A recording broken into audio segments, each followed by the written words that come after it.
حضرت ابو ہریرہ رضی اللہ تعالی عنہ سے روایت ہے کہ رسول اللہ صلی اللہ علیہ وآلہ وسلم نے ارشاد فرمایا، اللہ تعالیٰ کے کسی بندے نے گناہ کیا، پھر اللہ تعالیٰ سے عرض کیا،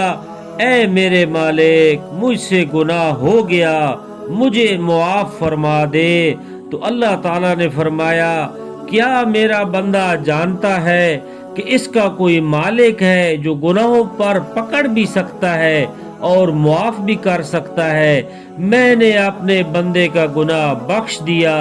اور اس کو معاف کر دیا۔ اس کے بعد جب تک اللہ تعالیٰ نے چاہا وہ بندہ گناہ سے رکا رہا، اور کسی وقت پھر کوئی گناہ کر بیٹھا اور پھر اللہ تعالیٰ سے عرض کیا، اے میرے مالک و مولا، مجھ سے اور گناہ ہو گیا، تو مجھے معاف فرما دے اور میرے گناہ بخش دے، تو اللہ تعالیٰ نے پھر ارشاد فرمایا، کیا میرے بندے کو یقین ہے کہ اس کا کوئی مالک المولا ہے جو گناہ معاف بھی کر سکتا ہے اور سزا بھی دے سکتا ہے؟ میں نے اپنے بندے کو بخش دیا، جو اس کا جی چاہے کرے۔